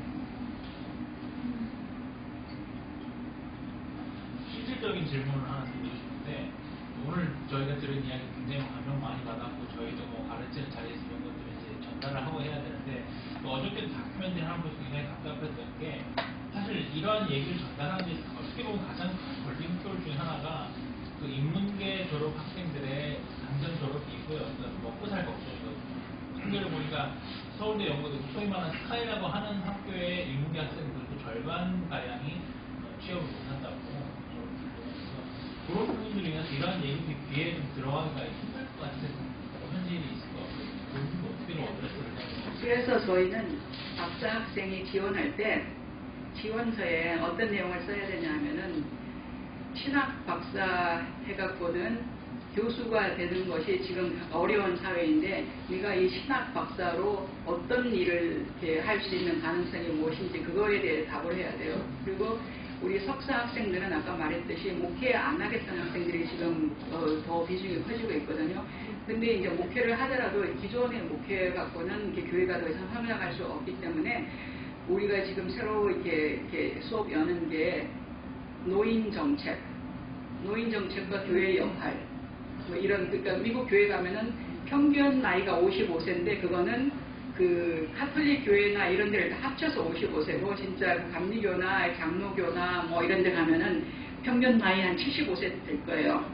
근데 그 75세, 80세 된 노인들만 모이는 데서 목회를 한다는 게 뭔지, 그럼 그거를 어떻게 이렇게 자원으로 이렇게 그 돌봄이 대상이 아니라 이렇게 돌봄을 이렇게 베풀 수 있는 대상으로 목회할 수 있는 이런 수업 지금 하고 있고, 그리고 이렇게 멘토링 하는 프로그램 중에 하나가 신학 갖고 이렇게 목회 안 하고 이렇게 가능한 방법. 근데 이게 참 우리 아까 김영주 목사님이 아일리프가 최좌파 학교라고 그랬는데 우리 학교를 제일 좋아하는 사람들이 누군지 아세요? 군인들. 왜냐하면 이게 미국 군인들 군대를 가보면은 온갖 종교의 종류가 다 있는데 복음주의 신학교를 나와서 채플린을 뽑았더니 회교 신도들하고 일도 못하고 상담도 못하고 아무 영적 돌봄이 안 되는데 우리 학교처럼 아일리프 대학 나온 그 목사들은 뭐 회교 신자들하고도 잘 지내고 유대인들하고도 잘 지내고 불교 신자들 잘 지내고 뭐 이렇게, 그래서 지금 이게 지금 우리가 그 미 공군 계속 교육 그 프로그램 지금 맡을 것 같아요. 그런 쪽으로. 그러니까 우리가 상상하지 못했던 파트너들, 그러니까 최고 좌파 신학대학하고 군대하고 같이 일한다는 게 이게 상상이 안 되는데 우리는 그거를 군대도 우리가 군대 문화를 이렇게 바꿔야 된다는 그런 사명감이 있기 때문에, 그래서 공군 사관학교도 제가 다녀오고 그랬습니다. 저는 미국의 좌파를 처음 들어봤어요. 저는 이제 제가 좀 많이 얘기할 때 미국은 민주당은 그냥 보수, 공화당은 극우 보수. 보수끼리 보수만 있잖아요. 한국도 그렇죠. 근데 개혁 보수가 있어요. 이런 정파리 개혁 보수가 있어요. 그래서 그 지지를 매장 좌파로 가요. 그러면 학장님이 생각 학장님이 잘할 거니까 미국에는 이른바 크리스찬 소셜리스트 뭐 이런 집단, 뭐 공산당, 좌파 중심의 당, 뭐 이런 사람들이 있는지 그들의 움직임이 또 어느 정도. 그러니까 그 미국에도 이제 등록은 이제 크게는 안 돼 있지만 선거할 때 대통령 선거가 우리는 이제 민주당, 공화당 후보나 아니면은 녹색당 후보만 보지만은 사실 미국 선거할 때 대통령 후보 몇백 명 나오는데 그중에 이게 사회당도 있고 공산당도 있고 다 있어요. 그게 우리가 안 알려져서 그렇지. 언론이 보도를 안 해서 그렇지. 그리고 우리 학교 교수 중에 한 명도 자기는 사회당 당원인 사람도 있고. 그 크리스찬 소셜리스트. 그러니까 그래서 이제 미겔 델라토레라고 우리 김영주 목사님 오셨을 때 같이 밥도 식사도 하시고 책도 받아왔는데 미겔 델라토레가 쿠바 출신이에요. 쿠바 출신의 해방신학자인데 책을 36권을 썼어요. 교수 생활 17년 동안 책 36권 쓴 사람인데 이 사람은 자칭 자기는 사회주의자라고 기독교 사회주의자라고 근데 안수는 남침례교회에서 또 안수받았어요. 약장님 표현 중에 창조적 후원이라는 글을 쓰셨는데 제가 이제 제 경험에 의해서 창조적이라고 하는 스머스 첫째 날, 둘째 날 있어요. 둘째 날, 셋째 날 있어요. 이게 창조라고 생각하면서 지금까지 왔었는데 오히려 그걸 혼돈, 카오스가 오히려 더 창조적이어야 되고 그 창조적인 카오스를 행정이나 규명이 적용해서 지금 가져오는 나오는데 제가 아주 상당한 그런 화두를 하고 계시지 않나 싶습니다. 만약 이걸 교회적 현장이 교회 글을 많이 적용한다면 창조적 운동이라는 것이죠. 어디부터 시작을 해야 될지를 좀 알려주시면 제가 그걸 잘 받아서 한번 저도 한번 적용해 보겠습니다.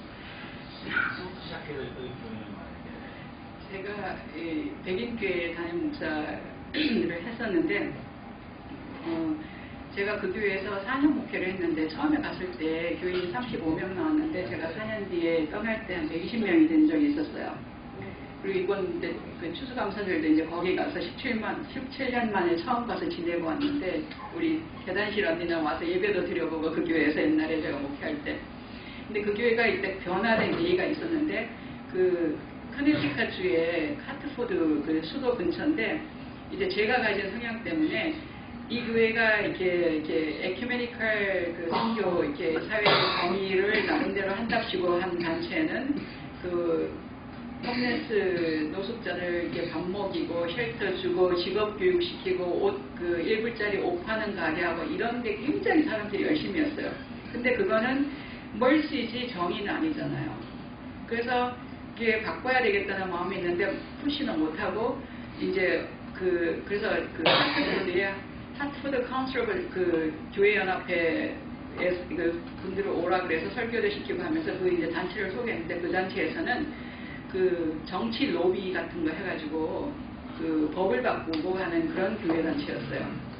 그래서 그 당시에 그 단체가 그 커네티컷이 미국에서 노스캐롤라이나에서는 담배를 제일 많이 생산하고 두 번째로 담배를 많이 생산하는 데가 커네티컷주인데 거기는 커네티컷주는 이제 그 골련 그 시가를 제일 만들어내는 그런 그 주인데 그 주에서 담배 세금을 인상을 해갖고 주에 있는 소득이 얼마 이하의 모든 사람한테 이렇게 보험 가입해주자 하는 그 운동을 그 교회 연합회에서 하고 있었어요. 그래서 제가 이제 우리 교회가 그거 했으면 좋겠다 해서 모셔왔더니 난리가 났어요. 왜 목사가 정치하고 교회를 연결시키냐고. 그 저보고 이제 목회를 하는 게 아니라 정치를 하려고 그런다고. 근데 이제 제가 저를 이렇게 좋아했으니까 밀어내지는 못하고 안 된다는 소리는 못하고 이거 3개월 뒤에 다시 한번 의논하자 이제 그렇게 결론이 났어요. 그래서 제가 3개월 동안 한 게 뭐냐면 이제 성경 공부를 하는데 보통 미국에서나 한국에서나 성경 공부하면은 뭐 낮 10시나 저녁 7시인데 낮 10시에 올 수 있는 사람은 은퇴한 사람들이나 집에서 이렇게 풀타임으로 홈메이킹 하는 분들이나 아니면 저녁 7시에는 정말 열성분자이신 뭐 이렇게 열심히 성경 공부를 정말 지극히 하고 싶으신 그런 분들이지 저도 목사지만은 퇴근하고 집에서 쉬고 싶지 그럼 뭐 때문에 성경 공부 가겠어요. 재미도 없고 몸도 힘든데. 그래서 이제 그 성경볼 저도 뭐 금요일날 10시, 수요일날 7시 해갖고 한 20명이 오기는 왔지만은 대부분 노인들만 오고 이렇게 이 교회를 변화시킬 수 있는 그 젊은 층들은 전혀 못 오잖아요. 그래서 제가 뭐라 그랬냐면은 그 Theology on Tap 해갖고 그러니까 맥주홀에서 하는 성경 공부, 뭐 신학 토론 이런 그룹을 만들었어요.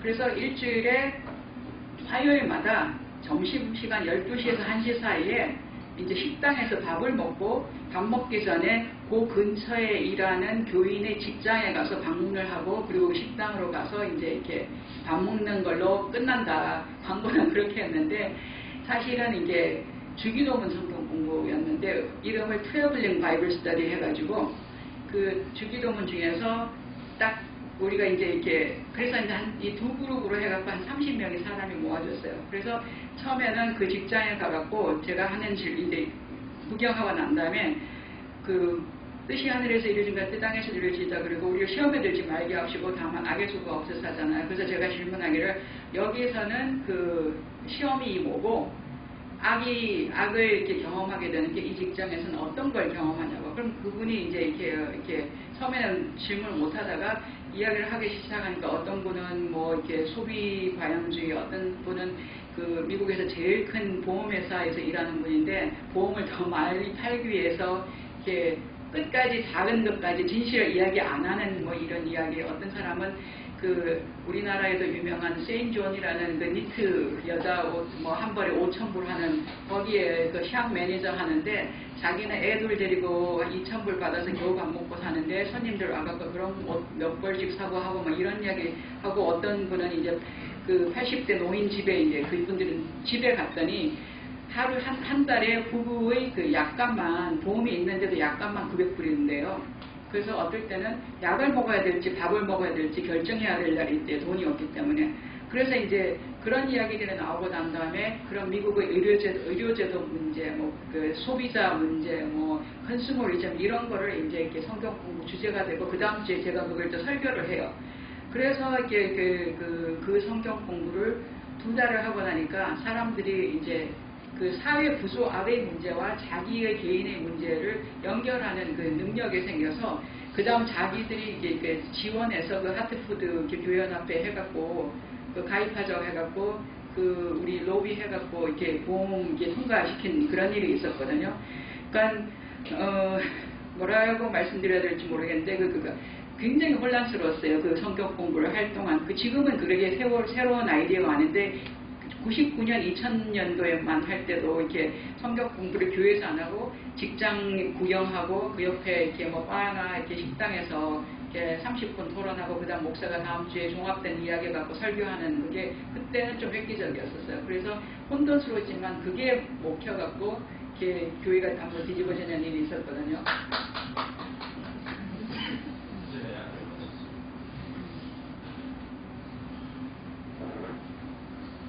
한 분 정도만 더 질문 받으실 것 같은데요.